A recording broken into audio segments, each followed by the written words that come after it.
उसको बंद कर दो।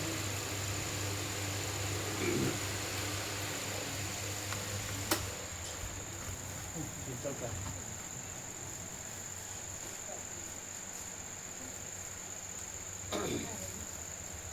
प्लास्टिक में काटना।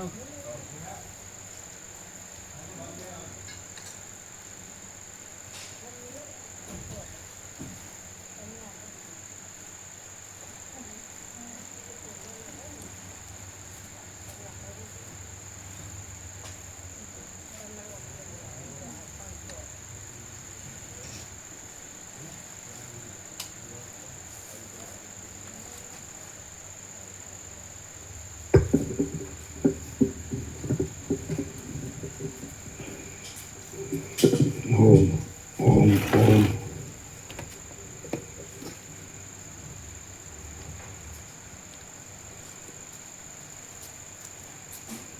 ओम ओम ओम ओम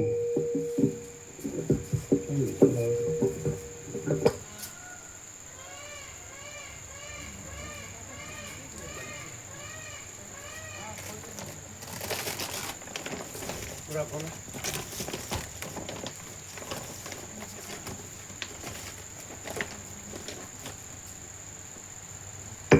ओम ओम और देखो ये खींचता ही है।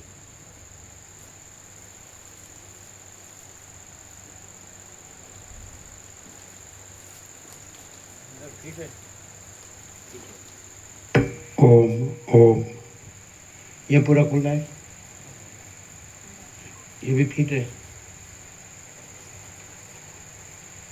ओम ओम बराबर।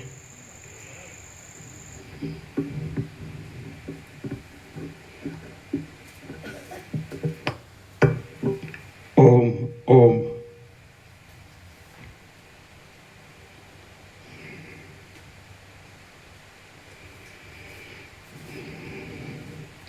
परम चिदाकाश, परम ज्योति, अखंड ज्योति, महाचिदाकाश, स्वयं प्रकाश, संपूर्ण प्रकाश, पूर्ण ब्रह्म, अनंत तेजघन, अनंत चिदघन, परमाकाश, केवल अनंत शुद्ध तेजघन, परमाकाश, अखिलात्मा, पूर्ण ब्रह्म, परमात्मा, परम चिदाकाश, परम ज्योति, अखंड ज्योति, अनंत पूर्ण परम चिदाकाश, परम शांति, स्वयं सिद्ध, स्वयं प्रकाश, स्वयं पूर्ण, स्वस्वरूप, यही सब कुछ है, इसके सिवा कुछ नहीं है। शून्यभास, अनंत कोटि, महाकल्पो है ही नहीं। महाचिदाकाश, स्वयं प्रकाश, संपूर्ण प्रकाश, महाचिदाकाश ज्योति, अनंत, अखंड, अभेद, महाचिदाकाश ज्योति, महातत्व, महासामान्य, महाचिदाकाश, स्वसंवेद्य, सहज निर्विकल्प, महाचिदाकाश, परम कैवल्य, परम शांति, परम चिदाकाश, अनंत पूर्ण निरपेक्ष सत्य, अनंत संपूर्ण अपरिज्ञ निर्भ्रांत निरपेक्ष। वशिष्ठ राम स्थिति प्रकरण राउंड 40वां राउंड।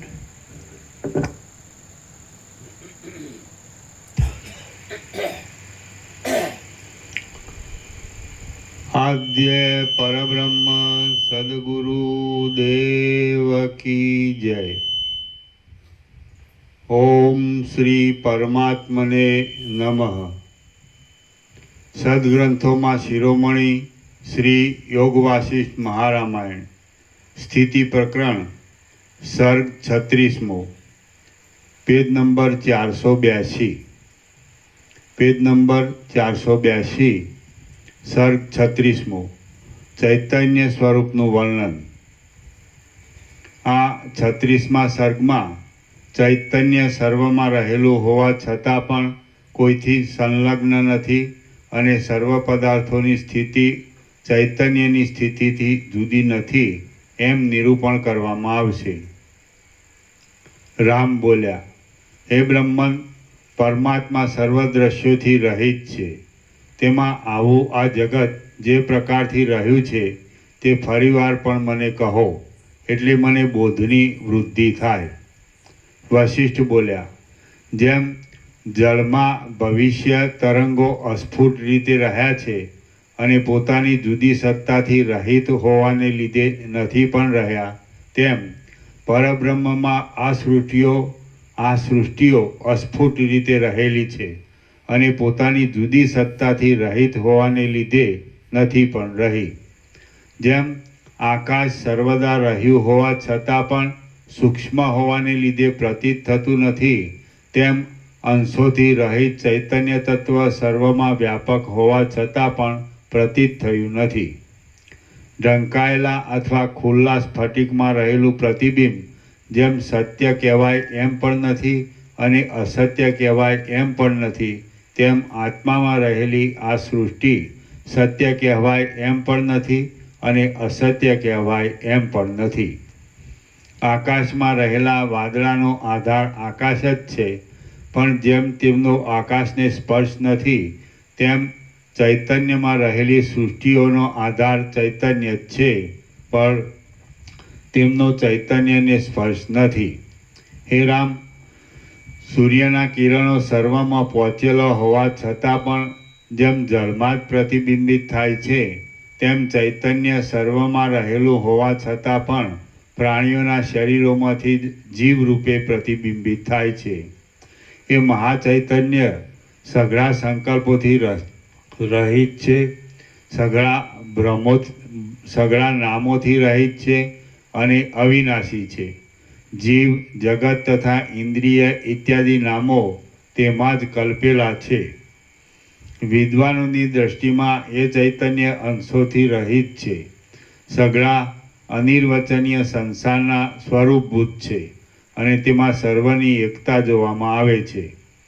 જેમ સમુદ્રમાં દેખવામાં આવતો અનેક પ્રકારના વિકારોવાળો તરંગાદિરૂપ મોટો ભેદ સમુદ્રથી જુદો પડતો નથી, તેમ બ્રહ્મમાં દેખાતો અનેક પ્રકારોવાળો તુંપણું અને હુંપણું ઇત્યાદિક રૂપ મોટો ભેદ બ્રહ્મથી જુદો પડતો નથી. જે ચૈતન્ય જગતને ઉત્પન્ન કરે છે એમ માનતા હો તો તે માનવું ફેરવીને એમ જ માનો કે ચૈતન્ય ચૈતન્યને જ ઉત્પન્ન કરે છે, એટલે જગત ચૈતન્યથી જુદું નથી. આમ માનવાથી એમ જ સિદ્ધ થાય છે કે ચૈતન્યથી ચૈતન્યની ઉત્પત્તિ ઘટતી નથી, માટે ચૈતન્ય પોતાના સ્વરૂપમાં રહે છે પણ કોઈને ઉત્પન્ન કરતું જ નથી.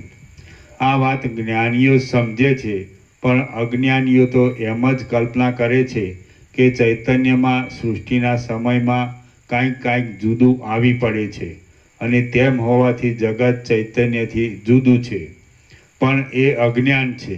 ખરી રીતે ચૈતન્ય સર્વદા એકરૂપ અને અખંડ છે, છતાં પણ અજ્ઞાનીઓને તે દુષ્ટ સ્વભાવવાળા ઉગ્ર સંસારોના સમૂહોવાળું પ્રતીત થાય છે અને જ્ઞાનીઓને તે કેવળ પ્રકાશરૂપ જ પ્રતીત થાય છે. ચૈતન્ય અનુભવ સ્વરૂપ છે, તેથી તે સર્વદા સૂર્યાદિકને પણ પ્રકાશ આપનાર છે. સર્વ પ્રાણીઓને વિષયોના સ્વાદમાં નિમિત્તભૂત છે અને જીવોના જન્માદિ થવામાં પણ નિમિત્તરૂપ છે. તે કદી પણ અસ્ત પામતું નથી, ઉદય પામતું નથી, ઉઠતું નથી, બેસતું નથી, જતું નથી, આવતું નથી અને કોઈ પણ જાતની ઈચ્છા કરતું નથી. હે રામ, નિર્મળ આકારવાળું અને પોતે પોતાનામાં જ રહેલું એવું એ ચૈતન્ય આ જગત નામથી પટપટ રૂપે પ્રતીત થાય છે. જેમ જેમ તેજ પોતાના સમૂહોથી ચલન પામતું હોય એમ જણાય છે અને જળ પોતાના સમૂહોથી ચલન પામતું હોય એમ જણાય છે, તેમ ચૈતન્ય પણ પોતાનાથી અભિન્ન સૃષ્ટિના વિભ્રમોથી જ ચલન પામતું હોય એમ જણાય છે. એ ચૈતન્ય નામનો અનુભવ સર્વમાં વ્યાપક છે અને સર્વદા વાસ્તવિક રીતે પ્રકાશરૂપ છે, પણ અજ્ઞાનને લીધે પ્રકાશ તો નથી. તે અંશોથી રહિત છે, છતાં પણ કલ્પનાથી અંશોને ધારણ કરે છે. તે પોતે સિદ્ધ જ છે. તે અવિદ્યામાં પ્રતિબિંબરૂપ કૃત્રિમ વેશ ધારણ કરીને પોતાના અપરિચ્છિન્ન સ્વરૂપને ભૂલી જાય છે અને હું છું એવી ભાવનાથી ધીરે ધીરે જીવપણું પામે છે. આમ જીવપણું થવાને લીધે અનેકપણું આરૂઢ થઈ જાય છે. પછી અનેક જન્મ મરણો થવાથી આ છે, આ નથી, આ લેવું અને આ છોડવું ઇત્યાદિ વ્યવહારોના સ્થાનકરૂપ દેહાત્મભાવ દ્રઢ થઈ જાય છે. એ જ ચૈતન્ય દેહમાં સેંકડો ચલનોથી સારા નરસા કર્મો કરીને જગતને બનાવી લે છે, પણ વાસ્તવિક રીતે બનાવતું જ નથી. પૃથ્વીરૂપ ચૈતન્યની કોતરમાં રહેલું અંકુરોના સમૂહરૂપ એ ચૈતન્ય અંકુર થઈ બહાર નીકળવા ધારે છે, ત્યારે સઘળા સાકાર પદાર્થો રૂપ ચૈતન્યનો સમાવેશ કરનારું આકાશરૂપ ચૈતન્ય તેને અવકાશ આપે છે. ચલનરૂપ ધર્મવાળું વાયુરૂપ ચૈતન્ય તેનું આકર્ષણ કરે છે. જળરૂપ ચૈતન્ય પોતાના રસથી તેનું પોષણ કરે છે. પૃથ્વીરૂપ ચૈતન્ય દ્રઢતા આપીને તેના પર અનુગ્રહ કરે છે અને તેજરૂપ ચૈતન્ય પોતાનું રૂપ આપીને તેને પ્રકટ કરે છે.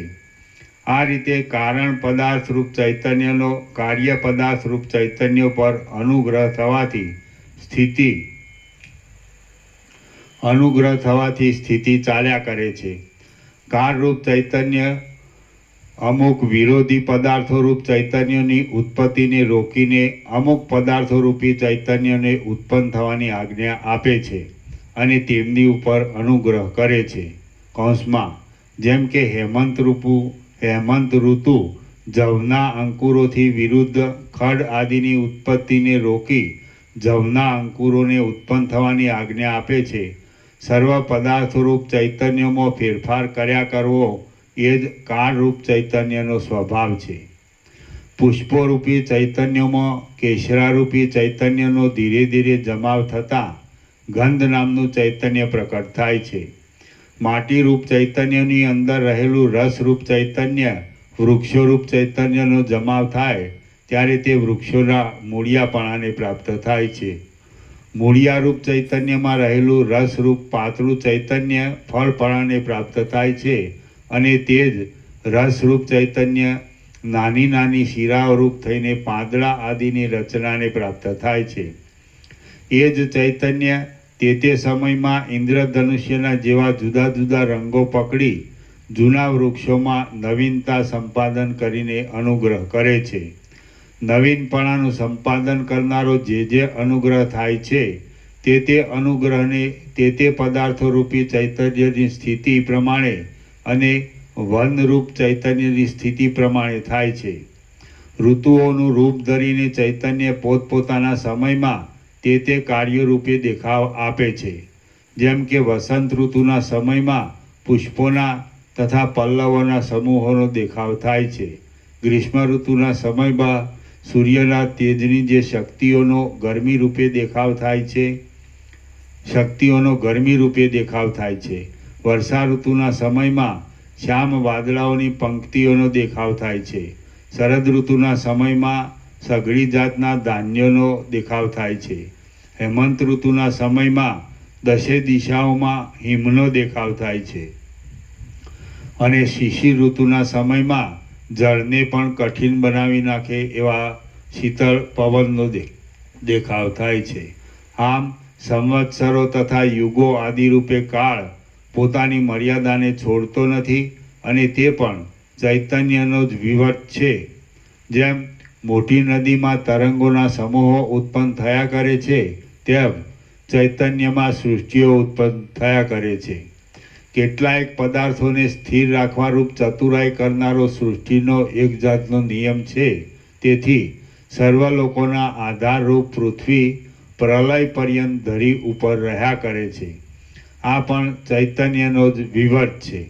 ચૈતન્યના વિવર્તરૂપ આ બ્રહ્માંડની અંદર પાતાળ આદિ 14 લોકોમાં અનેક પ્રકારના આહાર વિહારો કરનારા અને અનેક પ્રકારની રચનાઓવાળા પ્રાણીઓ વારંવાર મરે છે અને વારંવાર જન્મે છે. તે પણ ચૈતન્યનો જ વિલાસ છે. જેમ પાણીનો અભાવ થાય છે તો પરપોટાઓ જતા રહે છે, તેમ એક અજ્ઞાનનો અભાવ થાય છે તો જન્મ મરણના પ્રવાહો મટી જાય છે. જેમને પૂર્વ જન્મોની વાસનાને લીધે કામનાઓ ઉત્પન્ન થયા કરે છે અને મૂર્ખતાને લીધે સ્વરૂપના વિચારની વાતને પણ જેઓ જાણતા નથી, તે કાળથી પરવશ થયેલા તુચ્છ લોકો ઉન્મત્તોની પેઠે આ લોકમાં આવે છે, પરલોકમાં જાય છે, સ્થાવર થયા હોય તેમ ઊભા જ રહે છે. ભોગવવાના કૌતુકને લીધે ધર્મ આદિ સ્વાર્થોને અત્યંત મેળવે છે, તેમજ જન્મ મરણોથી સંસારમાં ભમ્યા કરે છે. શ્રી યોગ વાસિષ્ઠ મહારામાયણમાં સ્થિતિ પ્રકરણનો ચિદાદિત્ય સ્વરૂપ વર્ણન નામનો સર્ગ 36મો સમાપ્ત. સર્ગ 37મો. બોધ, અકામતા તથા કર્મ રહિતતાથી આત્માની સ્વરૂપ સ્થિતિ. આ 37મા સર્ગમાં અવિદ્યા, કામ તથા કર્મો એમનાથી આત્માનું અઆત્માપણું થયું છે અને બોધથી, અકામપણાથી તથા કર્મ રહિતપણાથી આત્માને સ્વરૂપ સ્થિતિ પ્રાપ્ત થાય છે એમ કહેવામાં આવશે. વશિષ્ઠ બોલ્યા, હે રામ, એ રીતે અજ્ઞાનની સ્થિતિ પર્યંત ચારે બાજુ અત્યંત અસ્થિર આકારવાળી સંસારોની સઘળી પંક્તિઓ પોતાના સ્વરૂપભૂત બ્રહ્મમાં જ ઉદય પામે છે અને પાછી તેમાં જ અસ્ત પામે છે. આ સઘળું જગત વાસ્તવિક રીતે પોતાના અધિષ્ઠાન ચૈતન્યમાંથી જ ઉત્પન્ન થાય છે અને પોતાના અધિષ્ઠાન ચૈતન્યમાં જ લય પામે છે. તેમાંથી સઘળી વસ્તુઓ એક એકથી ઉત્પન્ન થાય છે અને એક એકથી નાશ પામે છે. જેમ અગાધ જળની મધ્યમાં કોઈ પણ પ્રદેશ જળથી ખાલી નહીં હોવાને લીધે તે પ્રદેશમાં થતું જળનું ચલન પણ વાસ્તવિક રીતે અચલન જ છે, તેમ સર્વવ્યાપક મહાચૈતન્યમાં જગતનો આકાર થવારૂપ જે ચલન જોવામાં આવે છે તે પણ વાસ્તવિક રીતે અચલન જ છે. કારણરૂપ કે કાર્યરૂપ જે કાંઈ જગત જોવામાં આવે છે તે મહાચૈતન્ય જ જોવામાં આવે છે. જેમ નિરાકાર આકાશમાં સૂર્યની ગરમીને લીધે ઝાંઝવાની નદીઓ જોવામાં આવે છે, તેમજ મહાચૈતન્યમાં સ્વભાવને લીધે આ સઘળી સૃષ્ટિઓ જોવામાં આવે છે. જેમ પોતાનો દેહ ઘૂમતો ન હોવા છતાં પણ મધ પીવાથી તે ઘૂમતો હોય તેવો દેખાય છે, તેમ જે મહાચૈતન્ય છે તે જ પોતાના સ્વભાવને લીધે જગત જેવું જણાય છે. આ જગત બ્રહ્મના જ વેશાંતર જેવું છે, માટે અસત નથી, અને તે બાધિત થઈ જાય છે, માટે સત પણ નથી. જેમ કડા વગેરે અલંકારો સુવર્ણથી ભિન્ન નહીં હોવાને લીધે સુવર્ણરૂપ જ છે, પણ નામરૂપના ભેદને લીધે સુવર્ણથી ભિન્ન જેવા જણાય છે, તેમ સઘળું જગત બ્રહ્મથી ભિન્ન નહીં હોવાને લીધે બ્રહ્મરૂપ જ છે, પણ કલ્પિત નામરૂપના ભેદને લીધે બ્રહ્મથી ભિન્ન જેવું જણાય છે. હે રામ, જેમ આ જગત બ્રહ્મ છે તેમ તમે જેથી શબ્દને, રસને, રૂપને તથા ગંધને જાણો છો, તે તમારો આત્મા કૌંસમાં જીવ પણ બ્રહ્મ જ છે અને તે સર્વમાં વ્યાપીને રહેલા છે. નિર્મળ અને સર્વવ્યાપક પરમાત્મામાં બેપણું કે એકપણું કાંઈ છે જ નહીં, માટે તેમાં ક્યાંય કોઈ પ્રકારે બીજી કલ્પનાનો અવકાશ જ નથી. હે રામ, અન્ય વસ્તુનું હોવું નહીં હોવું અને સારી નરસી સૃષ્ટિઓ એ સઘળું વાસનાથી જ કલ્પાય છે, માટે તે સઘળું માયામાં જ છે, અથવા આત્માથી ભિન્ન નહીં હોવાને લીધે આત્મામાં જ છે. આત્માથી ન્યારી કોઈ વસ્તુ જો સિદ્ધ હોય તો તેને ઉત્પન્ન કરવાની આત્માને ઈચ્છા થવી સંભવે, પણ આત્માથી ન્યારી વસ્તુ છે જ નહીં, એટલે આત્મા કઈ વસ્તુને ઈચ્છીને અથવા કઈ વસ્તુનું સ્મરણ કરીને સૃષ્ટિ કરવાને માટે દોડે, અને દોડે તો પણ શું ફળ પામે? એટલા માટે આ સૃષ્ટિ આત્માની ઈચ્છાથી થાય છે એમ કહેવું સંભવતું જ નથી. આત્માને અમુક વસ્તુ જોઈએ છે અને અમુક વસ્તુ જોઈતી નથી, એવી રીતના કોઈ પણ વિકલ્પો આત્મામાં લાગુ પડતા નથી. માટે આત્મા ઈચ્છાથી રહિત જ છે એમ સિદ્ધ થાય છે. કરનાર, કરવાના સાધનો અને કરવાના કાર્યો એ સગળું એક જ છે. માટે આત્માને કાંઈ પણ કરવું સંભવતું નથી. વળી આધાર, આધેય અને આધાન એક હોવાથી આધાર તથા આધારમાં રહેનાર પણ જુદા નથી. માટે આત્માને ક્યાંય રહેવું પણ સંભવતું નથી. આત્મા ઈચ્છા વગરનો છે, તેને મોક્ષ જોઈએ છે એમ પણ નથી, કારણ કે આત્મામાં બંધની કે મોક્ષની કલ્પના જ સંભવતી નથી. હે રામ, બ્રહ્મની સ્થિતિ આ પ્રમાણે જ છે, બીજા કોઈ પ્રકારની પણ નથી. છતાં તમારા સમજવામાં બ્રહ્મની કોઈ બીજી સ્થિતિ હોય તો ભલે તમે સુખી છતાં પણ દુઃખી થાવ, અને કામ, ક્રોધ આદિ સઘળા દ્વંદ્વોથી રહિત હોવા છતાં પણ તમે કરતા થાઓ. હાથે કરીને પોતાની ભૂલથી જ દુઃખી થશો, તેમાં મારો કોઈ ઉપાય નથી. હે રામ, બીજું પણ કહું છું તે તમે સાંભળો. તમે પોતાનામાં કરતાપણાના અભિનિવેશથી વારંવાર ઘણા પ્રકારના કર્મો કરશો તો પણ વિષયોથી દેહના 5 ભૂતોને પુષ્ટ કરવા સિવાય તમને બીજું કયું સ્વરૂપોચિત કહેવાય એવું ફળ મળવાનું છે? તમે શાસ્ત્રના અને સદ્ગુરુના સંગવાળા છો તો તમને અકર્તાપણામાં જ વિશ્વાસ બેસે તો બહુ સારું. તમે પોતાના અકર્તાપણાનો વિશ્વાસ રાખી વાયુ વગરના સમુદ્રની પેઠે નિશ્ચલ થાઓ, સ્વસ્થ થાઓ અને સ્વચ્છ થાઓ. આ સંસારમાં પૂર્ણકામપણું પ્રાપ્ત કરાવે એવું સાધન ઘણા યત્નથી તથા ઘણા વેગથી દિશાઓના છેડાઓ સુધી ભમતા પણ મળે એમ નથી. માત્ર પોતાના વિચારથી જ મળે એમ છે. આવો નિશ્ચય રાખીને તમે મનથી બાહ્ય પદાર્થોના સમૂહમાં દોડો નહીં, પણ તમે તમારા સ્વરૂપના જ વિચારો કરો. તમે દેહરૂપ નથી, કારણ કે તમે રામ નથી, પણ વાસ્તવિક રીતે ચિદાનંદ સ્વરૂપ જ છો. શ્રી યોગ વાસિષ્ઠ મહારામાયણમાં સ્થિતિ પ્રકરણનો આત્મ સ્વરૂપ સ્થિતિ નામનો સર્ગ 37મો સમાપ્ત. સર્ગ 38મો. જ્ઞાનીને કરતાપણું, ભોગતાપણું, બંધ કે મોક્ષ નથી. આ 38મા સર્ગમાં પોતાના અસંગ સ્વરૂપને નહીં જાણનારા પુરુષને કરતાપણું તથા ભોગતાપણું છે, અને જાણનારા પુરુષને કરતાપણું કે ભોગતાપણું નહીં હોવાથી બંધ મોક્ષ પણ નથી એમ કહેવામાં આવશે.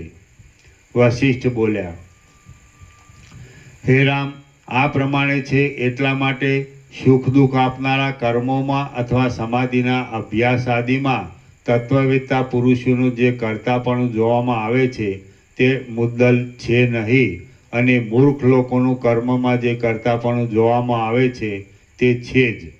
કારણ કે અમુક પદાર્થ લેવા યોગ્ય છે એવી ઈચ્છારૂપ વાસના નામનો અંદર રહેલી મનની વૃત્તિનો જે નિશ્ચય છે તે જ કરતાપણું કહેવાય છે. મનની એવા પ્રકારની નિશ્ચયરૂપ ચેષ્ટાને લીધે જ તેવા પ્રકારનું ફળ ભોગવવું પડે છે.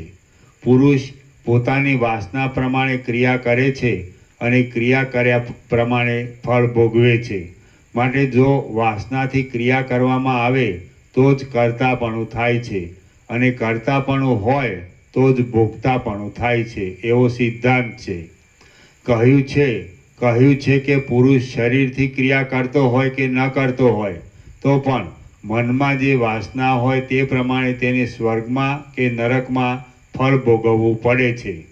આમ હોવાથી જેમણે આ મમત્વ જાણ્યું નથી એવા પુરુષો ક્રિયા કરતા હોય કે ન કરતા હોય તો પણ તેઓ વાસનાવાળા હોવાને લીધે તેમને કરતાપણું છે.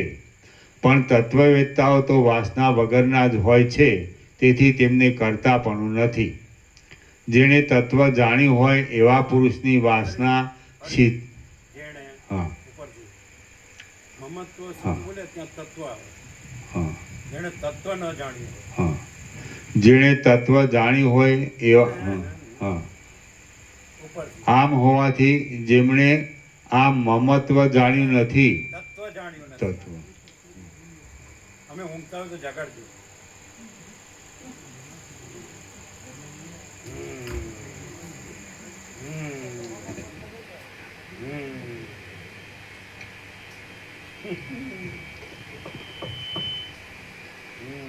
કહ્યું છે કે પુરુષ શરીરથી ક્રિયા કરતો હોય કે ન કરતો હોય તો પણ મનમાં જે વાસના હોય તે પ્રમાણે તેને સ્વર્ગમાં કે નરકમાં ફળ ભોગવવું પડે છે. આમ હોવાથી જેમણે આ તત્વ જાણ્યું નથી એવા પુરુષો ક્રિયા કરતા હોય કે ન કરતા હોય તો પણ તેઓ વાસનાવાળા હોવાને લીધે તેમને કરતાપણું છે. પણ તત્વવેત્તાઓ તો વાસના વગરના જ હોય છે, તેથી તેમને કરતાપણું નથી. જેણે તત્વ જાણ્યું હોય એવા પુરુષની વાસના શિથિલ થઈ ગયેલી હોય છે. એટલા માટે તે પુરુષ ક્રિયા કરતો હોય તો પણ તે ક્રિયાના ફળનું અનુસંધાન કરતો નથી. તત્વવેત્તા પુરુષ તો આસક્તિ વગરની બુદ્ધિવાળો હોવાને લીધે કેવળ શરીરનું ચલન માત્ર કરે છે, અને તેમ કરતાં કદાચ તે ચલનરૂપ કર્મનું ફળ થાય તો પણ આ સઘળું કર્મફળ આત્મા જ છે એમ સમજીને તેનો અનુભવ કરે છે. માટે એવો પુરુષ ક્રિયા કરતો હોય છતાં પણ અકર્તા છે, અને આસક્તિવાળો અજ્ઞાની પુરુષ તો ક્રિયા ન કરતો હોય તો પણ મનમાં વાસનાવાળો હોવાને લીધે કરતા જ છે. મન જે કામ કરે તે જ કામ કર્યું કહેવાય છે, અને મન જે કામ ન કરે તે કામ ન કર્યું કહેવાય છે. એટલા માટે મન જ કરતા છે, દેહ કરતા નથી. સંસાર ચિત્તથી જ આવેલો છે, ચિત્તમય જ છે, ચિત્ત માત્ર જ છે, અને ચિત્તમાં જ રહ્યો છે. એવા જ્ઞાનથી તત્વવેત્તા પુરુષને વિષયો તથા વાસના એ સઘળું ઉપશાંત થયેલું જ હોય છે. એટલા માટે તત્વવેત્તા પુરુષ પોતે એકલો જ છે, પણ વાસનાના સંબંધવાળો નથી. જેમ ઝાંઝવાનું પાણી વર્ષા ઋતુમાં લીન થઈ જાય છે અને હિમનો કણ પ્રચંડ તડકામાં લીન થઈ જાય છે, તેમ આત્મવેત્તાઓનું મન પરમ શાંતિ પામીને બ્રહ્મમાં જ લીન થઈ જાય છે અને બ્રહ્મપણાથી જ રહે છે. જ્ઞાની પુરુષનું સ્થિર થયેલું મન વિષયોના આનંદવાળું હોતું નથી, સ્વરૂપના આનંદથી રહિત હોતું નથી, ચંચળ હોતું નથી, પાષાણ આદિની પેઠે જડ પણ હોતું નથી, છે એમ પણ જણાતું નથી, નથી એમ પણ જણાતું નથી, અને એ સ્થિતિઓમાંની કોઈ સ્થિતિઓની સંધિમાં છે એમ પણ કહી શકાતું નથી. જેમ હાથી નાના ખાબોચિયામાં ખૂંચી જતો નથી, તેમ જ્ઞાનીનું મન આ વાસનામય તુચ્છ સંસારમાં ખૂંચી જતું નથી. મૂર્ખનું મન તો વિષયોની રચનાને જ દેખે છે, પણ આત્મતત્વને દેખતું જ નથી. આ વિષયમાં એક બીજું દ્રષ્ટાંત કહું છું, તે તમે સાંભળો. જેના મનમાં ખાડામાં પડવાની વાસના લાગી રહી હોય છે તે માણસ ખાડામાં ન પડ્યો હોય તો પણ, અને શયનમાં સૂતો હોય છતાં, અથવા આસન પર બેઠો હોય છતાં પણ ખાડામાં પડ્યાના દુઃખનો અનુભવ કરે છે. જ્ઞાની માણસ સાક્ષાત ખાડામાં પડતો હોય તો પણ પોતાનું મન અત્યંત શાંત હોવાને લીધે શૈયાના તથા આસનના સુખનો અનુભવ કરે છે. આ બે માણસોમાં પહેલો માણસ પોતે ખાડામાં પડવાનો અકર્તા છે, છતાં પણ મનને લીધે ખાડામાં પડવાનો કર્તા બન્યો છે. ત્યારે બીજો માણસ ખાડામાં પડવાનો કર્તા છે, છતાં પણ મનને લીધે ખાડામાં પડવાનો અકર્તા બન્યો છે. માટે પુરુષનું પોતાનું મન જેવું હોય તેવો જ તે થઈ જાય છે, એવો સિદ્ધાંત છે. હે રામ, આ પ્રમાણે છે. એટલા માટે તમે કોઈ ક્રિયા કરો કે ન કરો, તો પણ તેમાં તમારા મનને સર્વદા આસક્તિ રહિત જ રાખજો. આત્મતત્વથી ન્યારું બીજું કાંઈ છે જ નહીં કે તેમાં આસક્તિ રાખવી સંભવે. તમે તમારા ચિત્તની શુદ્ધિના પ્રભાવથી એમ જ સમજો કે જે કાંઈ આ જગત સંબંધી છે તે સઘળું આભાસ માત્ર જ છે. તત્વવેત્તા પુરુષને નિશ્ચય થાય છે કે આત્માને સુખ દુઃખ લાગુ જ પડતા નથી. આધાર કે તેમાં રહેનાર એ કોઈ આત્માથી જુદા છે જ નહીં.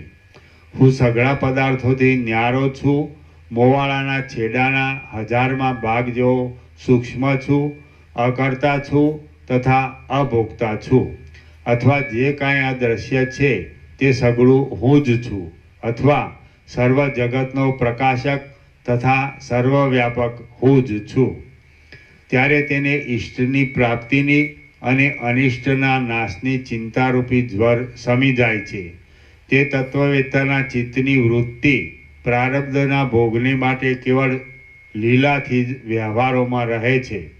જ્ઞાની પુરુષના ચિત્તની વૃત્તિ સંકટોના સમયમાં પણ આત્માનંદથી ભરપૂર રહે છે. જેમ ચાંદની પોતાના ઉજાસથી જગતને શણગારે છે, તેમ તે ચિત્તની વૃત્તિ બ્રહ્મભાવથી જગતને શણગારે છે. જ્ઞાની પુરુષ મનમાં વાસનાઓથી રહિત હોવાને લીધે ક્રિયાઓ કરતો હોય તો પણ અકર્તા જ છે. કારણ કે કર્મોનો લેપ કરવો એ મનની વાસનાઓનું જ કામ છે. જ્ઞાની પુરુષ પોતાના યત્નથી હાથ પગ આદિ ચલાવવારૂપ કર્મ કરે છે તો પણ તેનું મન વાસનાઓથી રહિત હોવાને લીધે તે જ્ઞાની કર્મના ફળનો અનુભવ કરતો નથી. આ રીતે મન કે જે સઘળા કર્મોનું, સઘળી ઈચ્છાઓનું, સઘળા પદાર્થોનું, સઘળા લોકોનું અને સઘળી ગતિઓનું બીજ છે, તેનો જ ત્યાગ કરવામાં આવે તો સઘળા કર્મોનો નાશ થઈ જાય છે, સઘળા દુઃખો ક્ષય પામે છે અને સઘળા પુણ્ય પાપો લય પામે છે. જ્ઞાની પુરુષને પોતાથી જુદું કાંઈ હોતું જ નથી. તેથી તે પુરુષ માનસિક કર્મોમાં કે શારીરિક કર્મોમાં આસક્ત થતો નથી. આમ તે આસક્ત હોતો નથી, તેથી તે કર્મોના સાધનોને વશ થતો નથી. આ પ્રમાણે તે કર્મોના સાધનોને વશ થતો નથી, તેથી તે કર્મોના ગુણ દોષથી પણ તે દબાતો નથી. કોઈ બાળક મનથી નગરને રચે છે અને તેને શણગારે છે. આમ તે લીલા માત્રથી કાંઈક સુખ પામે છે, છતાં જે મને કરેલું છે તે નથી જ કર્યું અને આ સુખ ખરું બનેલું નથી, માટે ગ્રહણ કરવા યોગ્ય નથી એમ સમજીને તે સુખથી લેપાતો નથી. પછી મનથી જ તે નગરને નષ્ટ કરી નાખે છે અને લીલા માત્રથી કાંઈક દુઃખ પામે છે, છતાં મનથી જે થયું તે નથી જ થયું એમ સમજીને તે દુઃખથી લેપાતો નથી. તે જ પ્રમાણે જ્ઞાની પુરુષ પ્રત્યક્ષ રીતે કર્મો કરતો હોય તો પણ આ સઘળું સ્વરૂપમાં કલ્પિત જ છે એવી બુદ્ધિને લીધે તે કર્મોના ફળોથી લેપાતો નથી. જગત સંબંધી સઘળા પદાર્થોમાંના કેટલાક ત્યાજ્યતાથી તેમજ ગ્રાહ્યતાથી વ્યવહારમાં લેવામાં આવે છે, પણ તેઓમાં દુઃખનું કારણ કોઈ પણ નથી. કારણ કે કોઈ પણ પદાર્થ અવિનાશી અને આત્માથી જુદો સંભવતો નથી, માટે તેઓમાં પણ ત્યજવા યોગ્ય પણ નથી અને ગ્રહણ કરવા યોગ્ય પણ નથી. આમ હોવાથી આ આત્મા અકર્તા છે તથા અભોગતા છે અને તે આત્મામાં આ જે કર્તા પણ જોવામાં આવે છે તે ખોટી રીતે કેવળ આરોપિત જ છે. દેહધારીથી સઘળા કર્મોનો ત્યાગ બની શકે જ નહીં. એ ન્યાય પ્રમાણે જ્ઞાની પુરુષથી પણ ભોજન આદિ આવશ્યક ક્રિયાઓનો ત્યાગ બની શકે જ નહીં. પણ આત્મજ્ઞાનના પ્રભાવને લીધે આ ક્રિયાઓ વાસ્તવિક રીતે છે જ નહીં એમ જ્ઞાની પુરુષ સમજે છે. માટે જ્ઞાનીને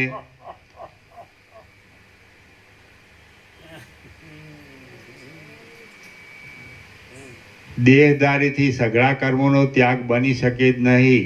એ ન્યાય પ્રમાણે જ્ઞાની પુરુષથી પણ ભોજન આદિ આવશ્યક ક્રિયાઓનો ત્યાગ બની શકે જ નહીં.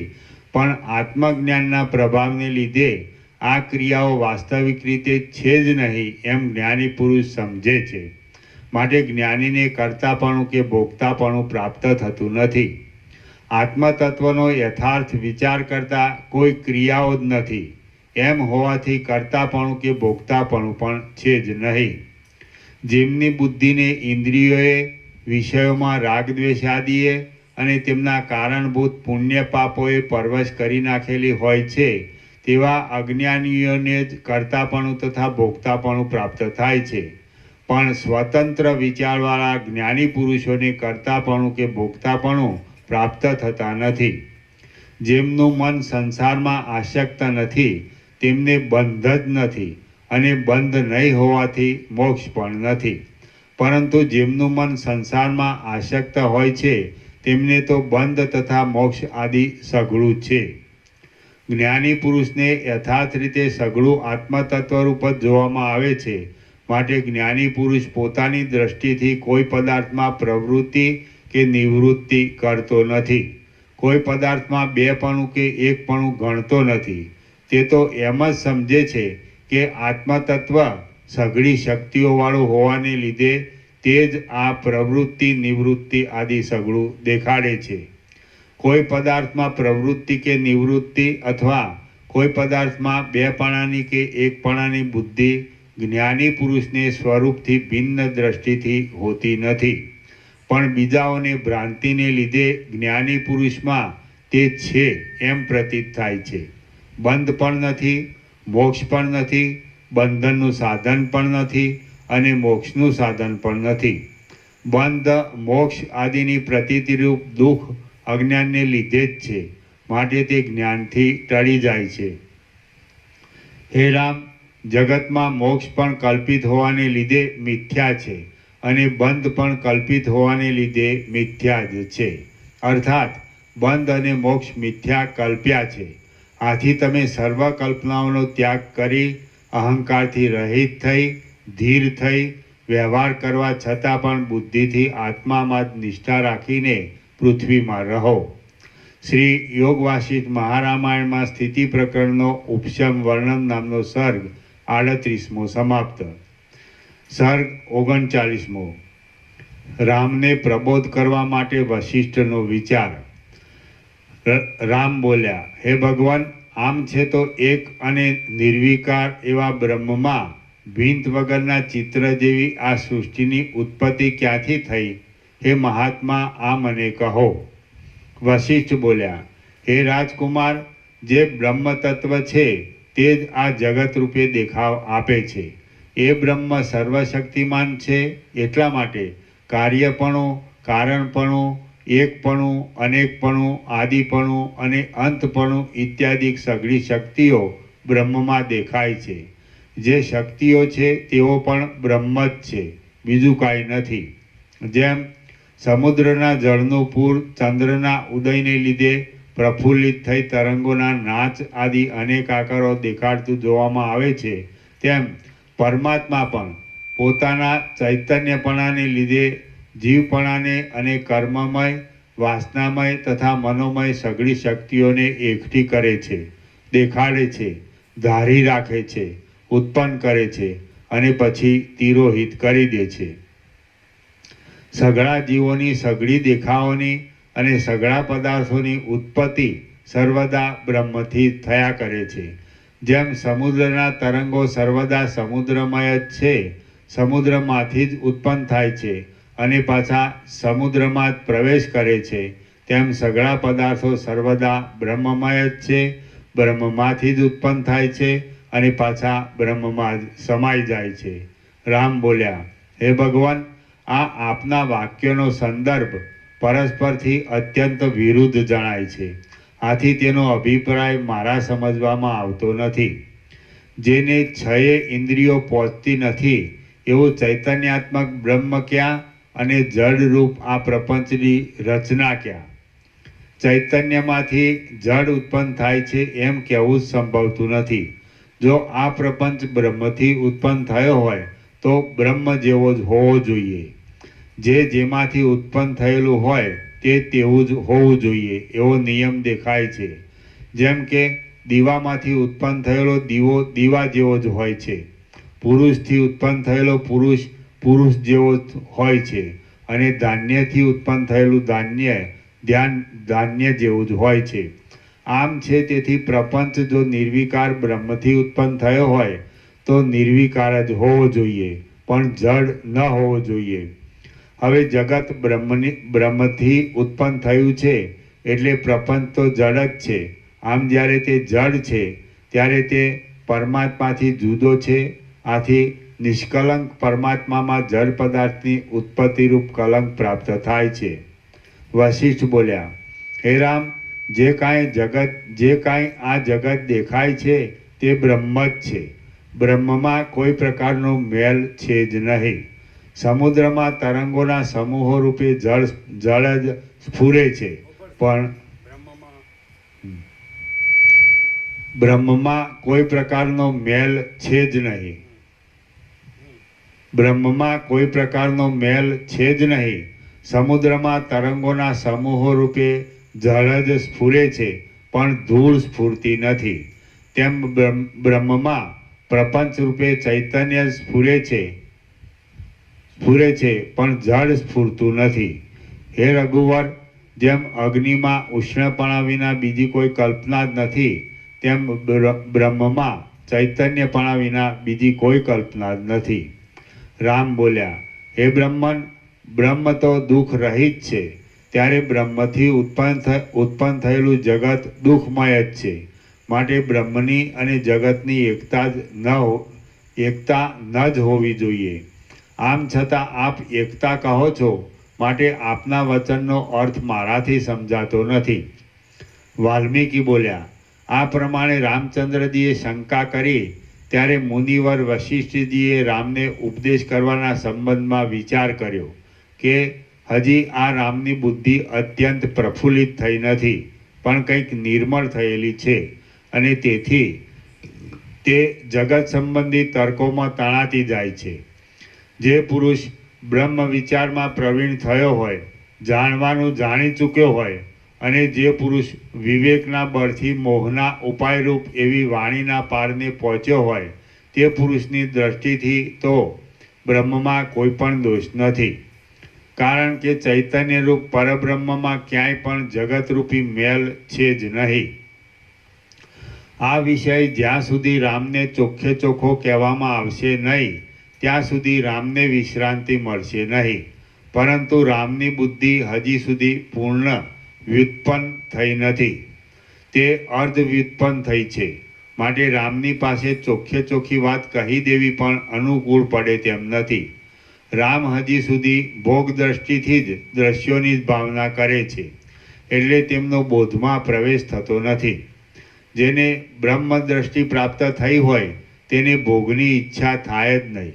જ્યારે ભોગની ઈચ્છા કાંઈ પણ ન રહી હોય ત્યારે જ સઘળું બ્રહ્મ છે એવા સિદ્ધાંતનો ઉપદેશ કરવો યોગ્ય છે. પ્રથમ તો ગુરુએ સમ દમ આદિ ગુણોથી શિષ્યને શુભ કરવો જોઈએ અને પછી સઘળું બ્રહ્મ છે અને તું પણ શુદ્ધ બ્રહ્મ છે એવો બોધ કરવો જોઈએ.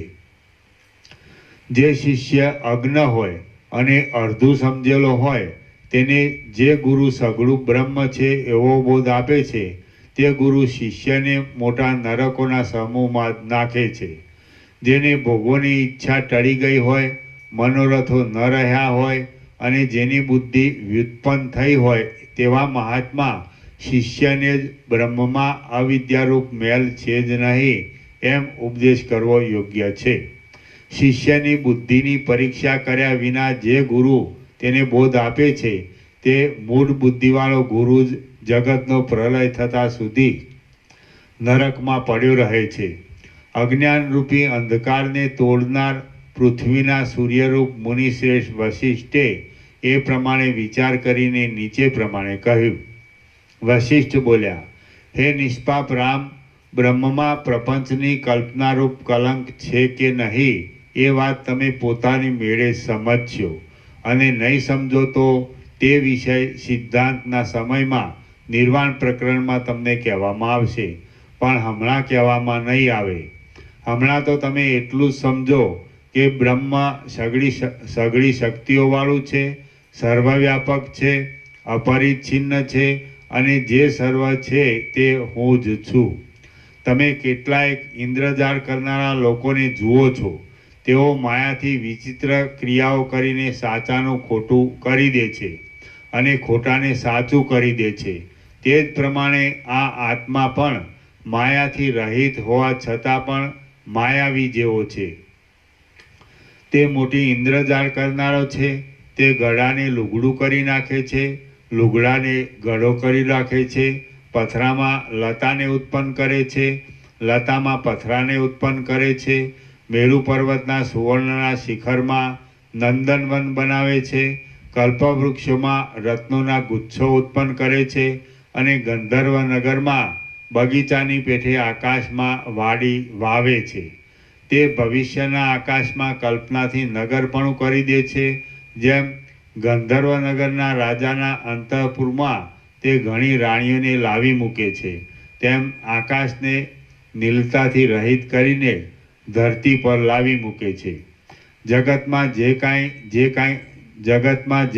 છે, જે કાંઈ થશે અને જે કાંઈ થઈ ગયું છે તે સઘળું માણિક્યોથી બાંધેલી ભૂમિકાઓમાં પડેલા આકાશના પ્રતિબિંબ જેવું છે. પરમાત્મા પોતે જ માયાની વિચિત્રતા પામીને સર્વ દ્રશ્યો રૂપે પોતાનો જ દેખાવ આપે છે. એટલા માટે સર્વ સ્થળોમાં સર્વ પ્રકારોથી સઘળું જગત સંપૂર્ણ રીતે સંભવે છે અને વાસ્તવિક રીતે એક જ વસ્તુ છે. તો હે રામ, હવે હર્ષનો, ક્રોધનો કે વિસ્મયનો અવકાશ જ ક્યાં રહ્યો? આથી ધીરજવાળા પુરુષે સર્વદા સમતાથી જ રહેવું જોઈએ. સમતાથી સંયુક્ત થયેલો જ્ઞાની પુરુષ કદી પણ વિસ્મય, ગર્વ, મોહ, હર્ષ તથા ક્રોધ આદિ વિકારોને પ્રાપ્ત થતો નથી. જો સમતા પ્રાપ્ત ન થાય તો આ દેશકાળવાળા જગતમાં વિચિત્ર રચનાઓ જોવામાં આવે છે. જેમ સમુદ્ર યત્ન વગર જ પોતામાં તરંગોની રચના કરે છે અને ઉત્પન્ન થયેલી રચનાનો તે તિરસ્કાર કરતો નથી, તેમ આત્મા યત્ન વગર જ પોતાનામાં આ બ્રહ્માંડોની રચના કરે છે અને ઉત્પન્ન થયેલી રચનાનો તિરસ્કાર કરતો નથી. આથી સિદ્ધ થયું કે જેમ દૂધમાં ઘી રહ્યું છે, માટીમાં ગળો રહ્યો છે, તંતુમાં વસ્ત્ર રહ્યું છે અને બીજમાં વડ રહ્યો છે, તેમ દૂધમાં ઘી રહ્યું છે. જેમ દૂધમાં ઘી રહ્યું છે, માટીમાં ગળો રહ્યો છે, તંતુમાં ગળામાં માટી રહી છે.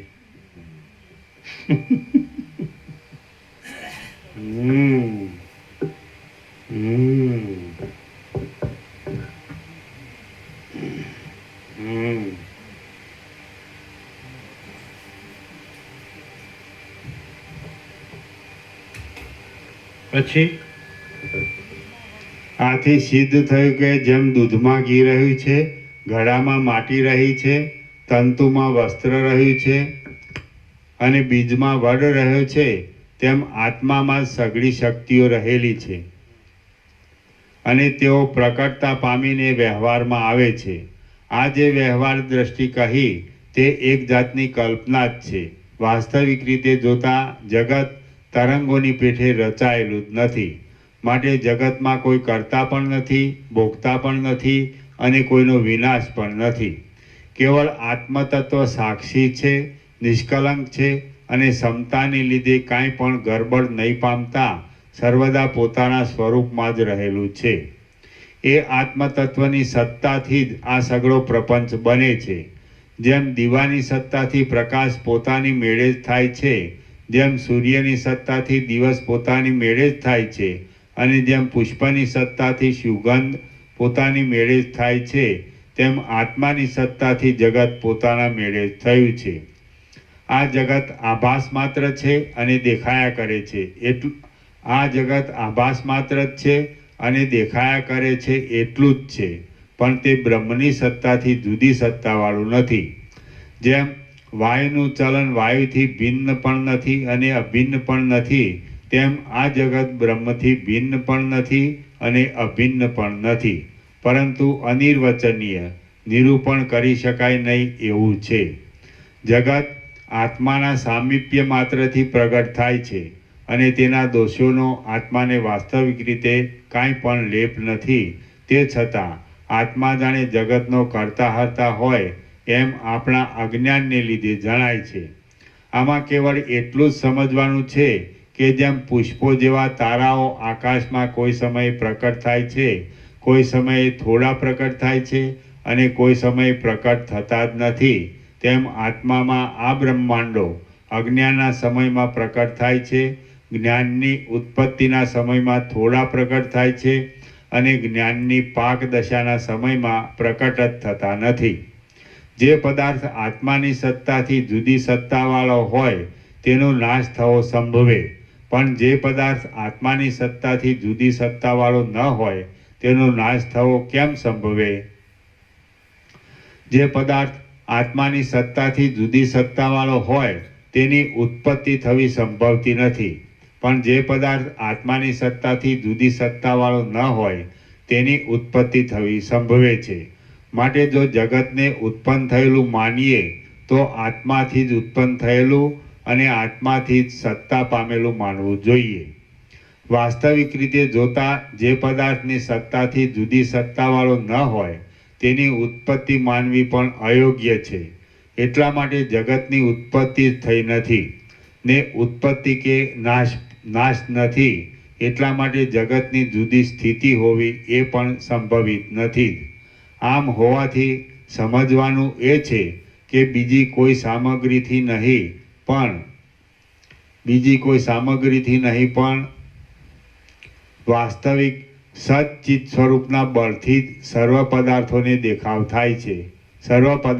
દેખાવ થાય છે.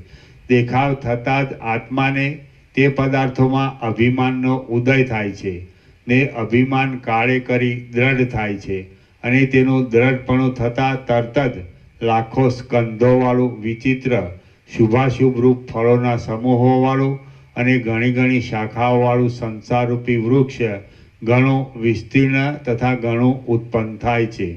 હે રામ, આત્માના બંધનરૂપ આ સંસારરૂપી વૃક્ષ આશાઓરૂપી માંજરોવાળું છે, દારૂણ દુઃખાદિક રૂપી ફળોવાળું છે, ભોગોરૂપી પલ્લવોવાળું છે, જરારૂપી ધોળા પુષ્પવાળું છે અને તૃષ્ણાઓરૂપી લતાઓથી શોભી રહ્યું છે.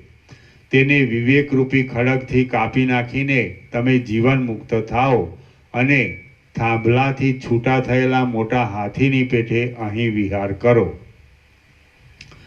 શ્રી યોગ વાસિષ્ઠ મહારામાયણમાં સ્થિતિ પ્રકરણનો સર્વૈકત્વ પ્રતિપાદન નામનો સર્ગ 39મો સમાપ્ત. સર્ગ 40મો જીવ અને ઉપાધિનું બ્રહ્મપણું. આ 40મા સર્ગમાં ઉપાધિઓને લીધે જીવોની ઉત્પત્તિ થયાનું અને જીવોના તથા ઉપાધિઓના બ્રહ્મપણાનું વિસ્તારથી નિરૂપણ કરવામાં આવશે. રામ બોલ્યા, હે પ્રભુ, બ્રહ્મના સ્વરૂપમાંથી આ જીવોની ઉત્પત્તિ કેમ થઈ છે? એ ઉત્પત્તિ કેટલા પ્રમાણવાળી છે અને કેવા પ્રકારની છે એ આપ વિસ્તારથી કહો.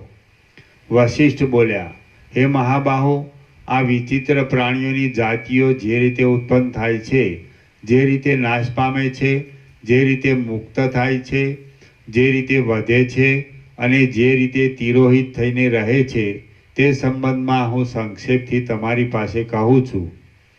હે નિષ્પાપ, તમે તે સાંભળો. નિર્મળ પરબ્રહ્મ સંબંધી ચૈતન્ય શક્તિ પોતાનામાં રહેલી વાસનાઓના અનિયમિત જાગવારૂપ યદ ઈચ્છાથી કલ્પના કરવા લાગતા પોતે સર્વશક્તિમાન હોવાને લીધે પ્રથમ ભવિષ્ય આકારોના સૂક્ષ્મ સ્ફુરણ રૂપે ગોઠવાય છે. એ સૂક્ષ્મ સ્ફુરણ ચૈતન્ય શક્તિ ઘાટાપણાને પ્રાપ્ત થઈને પાછળથી કાંઈક વધારે કલ્પના કરવા લાગે છે ત્યારે મન રૂપે ગોઠવાય છે અને તે મન જીવની ઉપાધિરૂપ કહેવાય છે. એ મન પોતાની બ્રહ્મપણારૂપ સ્થિતિને જાણે છોડી દેતું હોય એવું થઈને પોતાના સંકલ્પ માત્રથી જરાવારમાં આ ગંધર્વનગર પ્રાતઃકાળે ઝાકળના સૂર્યના કિરણોના સંપર્કથી દેખાતા હરચંદના હાટલા જેવા મિથ્યા દ્રશ્યને બનાવે છે આ બનાવના આરંભમાં ચૈતન્ય સ્વયં પ્રકાશ હોવા છતાં પણ શૂન્ય જેવું પ્રતીત થાય છે અને તેવી આસ્થાવાળું જ રહીને અનુભવમાં આવતા જ એ જ આકાશ કહેવાય છે.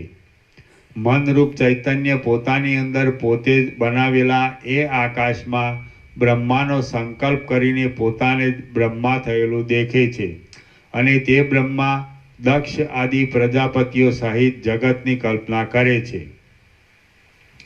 હે રામ, 14 લોકમાં રહેનારા અનેક પ્રાણીઓના કોલાહલોથી ગુગવતી આ સૃષ્ટિ એ રીતે મનની જ બનાવેલી છે. મન રૂપ જ છે, પોતાની સત્તાથી રહિત છે, સંકલ્પથી ઉઠેલી નગરી જેવી છે, ભ્રાંતિ માત્ર જ છે અને અધિષ્ઠાનથી કાંઈ પણ જુદી પડે એમ નથી. આ પ્રપંચમાં પ્રાણીઓની કેટલીક જાતિના મોટા મોહમાં જ પડેલી છે.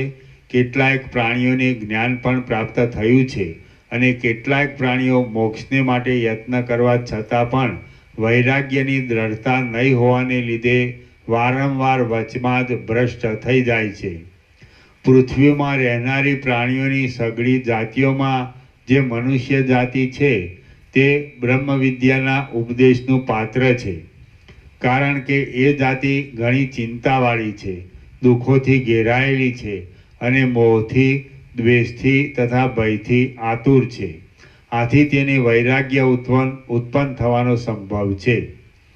એ મનુષ્ય જાતિમાં તમોગુણવાળા મનુષ્યો તો ઉપદેશને પાત્ર જ નથી. એટલા માટે તેમના નિરૂપણને છોડી દઈને રજોગુણવાળા તથા સત્વગુણવાળા મનુષ્યોનું આગળ જતા નિરૂપણ કરીશ. વળી જે પરબ્રહ્મ આદિથી, અંતથી તથા ભ્રાંતિથી રહિત છે, સર્વવ્યાપક છે અને નિર્દોષ છે, તે જે રીતે જીવરૂપ થયું છે તે પ્રકારે પણ ત્યાં જ કહીશ. જેમ નિશ્ચળ મહાસાગરના એક પ્રદેશમાં તરંગો રૂપે ચંચળતા થાય છે, તેમ અવિચળ સ્વરૂપવાળા સત્તારૂપ પરમાત્માના એક પ્રદેશમાં જીવ રૂપે ચંચળતા થાય છે. તે શી રીતે ઘાટી થાય છે તે પણ તે પ્રકરણમાં જ કહેવામાં આવશે. રામ બોલ્યા, હે મહારાજ, પરમાત્મા અખંડ છે અને પૂર્ણ છે, તો તેમાં પ્રદેશનું હોવાપણું સંભવે જ કેમ? એ પરમાત્મામાં વિકારનો સંભવ અને બીજા પદાર્થનું સંક્રમણ ઘટે જ કેમ? વશિષ્ઠ બોલ્યા, જીવની તથા બ્રહ્મની એકતા વાસ્તવિક છે. તે વિષયમાં શિષ્યોની બુદ્ધિને વ્યુત્પન્ન કરવા માટે આ એક પ્રદેશમાં ચલન થવા આદિ વ્યવહાર શાસ્ત્રમાં કલ્પેલો છે. એટલે વાસ્તવિક રીતે કશો વિરોધ છે જ નહીં. જગત બ્રહ્મરૂપ નિમિત્તથી થયું છે અને બ્રહ્મરૂપ ઉપાદાનથી થયું છે ઇત્યાદિ વચનોની રચના શાસ્ત્રના વ્યવહારને માટે જ છે, પણ વાસ્તવિક નથી. વિકારીપણું, અવયવીપણું, દિશાઓ તથા એક પ્રદેશ ઇત્યાદિ પ્રકારો પ્રત્યક્ષ દેખવામાં આવે છે, તો પણ તેઓ આત્મ સ્વરૂપમાં સંભવતા જ નથી. પરમાત્મામાં ચૈતન્યના પ્રકાશ વિના બીજી કોઈ કલ્પના છે નહીં અને થશે પણ નહીં. આમ છે ત્યારે કાર્ય શબ્દનો અર્થ અને બીજી પણ વ્યવહાર સંબંધી વાતો તથા કલ્પનાઓ તેમાં ક્યાંથી જ આવે? અહીં જે કલ્પના, જે શબ્દ, જે અર્થ અને જે વાક્યો છે તે સગળા બ્રહ્મથી થયેલા છે અને બ્રહ્મમય જ છે. માટે બ્રહ્મથી વ્યતિરિક્ત કૌંસમાં શૂન્ય અથવા ભિન્ન છે જ નહીં એમ સમજવું. જેમ અગ્નિથી ઉત્પન્ન થયેલો અગ્નિ જ છે, તેમ જે પદાર્થ જેથી ઉત્પન્ન થયો હોય તે જ હોય છે. આ ઉત્પન્ન કરનાર છે અને આ ઉત્પન્ન થયેલો છે, એ બધું તો કેવળ ભેદની કલ્પના કરીને જ કહેવામાં આવે છે. જગતમાં અમુક પદાર્થમાંથી ઉત્પન્ન થયો છે એમ જે વ્યવહાર ચાલે છે તે તો એક પદાર્થમાં પોતાના અનેક રૂપો બનાવવાની જે ક્રિયાશક્તિ છે તેનો જ એક જાતનો ચમત્કાર છે. માટે જે એક પદાર્થ છે તે જ ઉત્પન્ન કરનાર અને ઉત્પન્ન થયેલો એમ બે પ્રકારે ભાસે છે. આ પદાર્થ જુદો છે અને એ પદાર્થ જુદો છે. એ રીતનો નામરૂપના વ્યવહારરૂપ શ્રમ તો કેવળ બોલવા માત્રમાં જ છે, પણ પરમાત્મામાં નથી.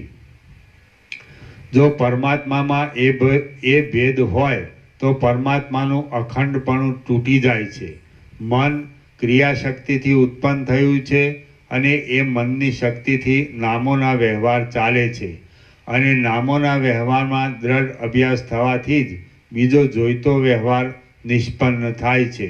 જેમ અગ્નિની એક શિખામાંથી બીજી શિખા ઉત્પન્ન થઈ એમ બોલવું એ એક જાતની બોલવાની જ વિચિત્રતા છે, પણ તેના અર્થમાં કાંઈ સત્યતા નથી. તેમ પરમાત્માથી અમુક ઉત્પન્ન થયું અને પરમાત્માએ અમુકને ઉત્પન્ન કર્યું ઇત્યાદિ જે કહેવામાં આવે છે તે એક જાતની બોલવાની જ વિચિત્રતા છે, પણ તેના અર્થમાં કાંઈ પણ સત્યતા નથી. પરમાત્મામાં જન્ય અને જનકની ઉક્તિઓ સંભવતી જ નથી. પરમાત્મા એક જ છે અને પૂર્ણ છે, માટે કયા પદાર્થને ઉત્પન્ન કરે અને કેમ ઉત્પન્ન કરે?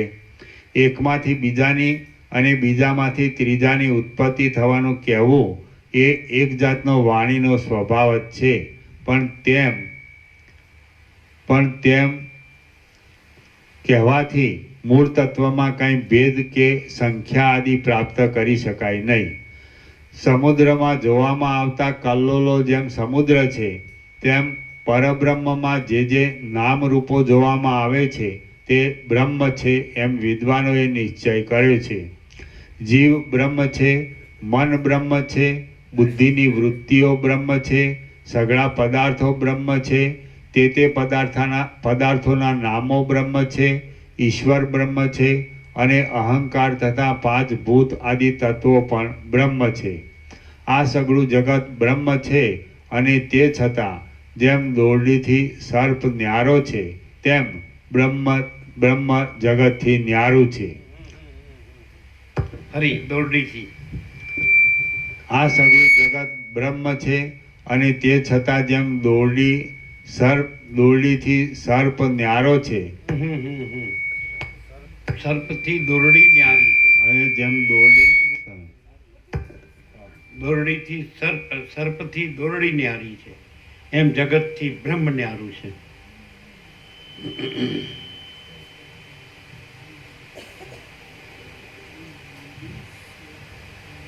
ન્યારી એટલે નિરાળી, બ્રહ્મ એટલે નિરાળો.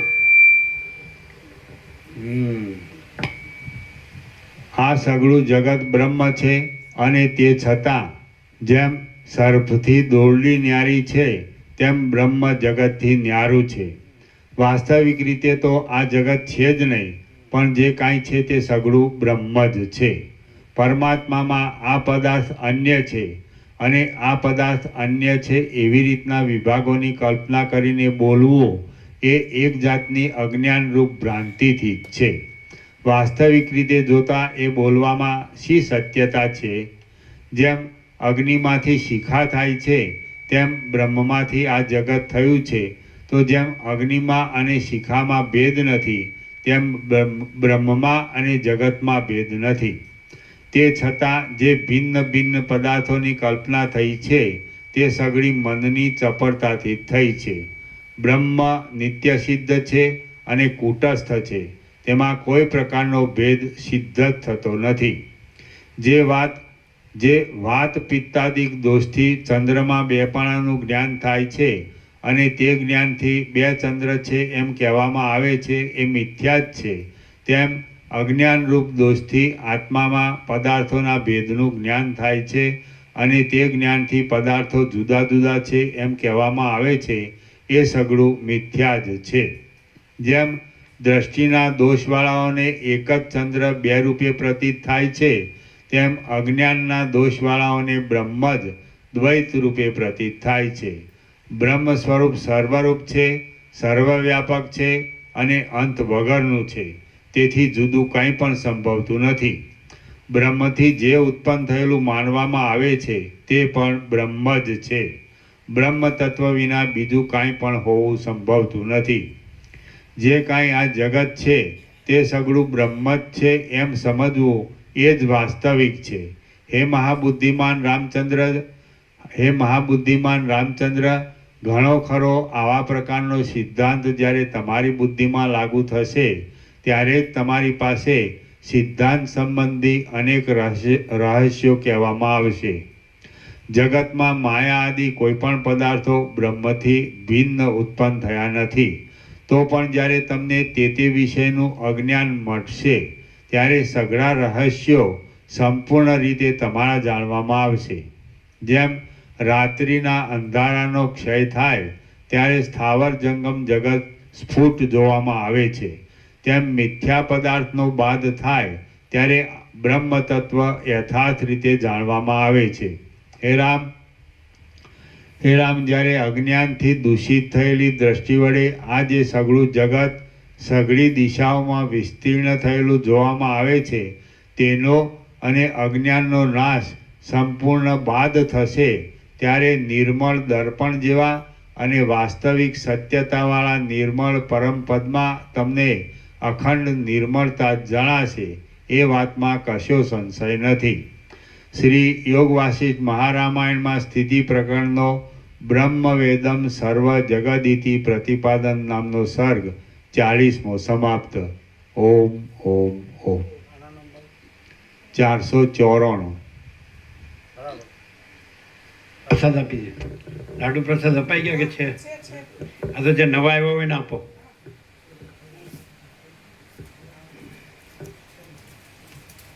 કોથળી આપો.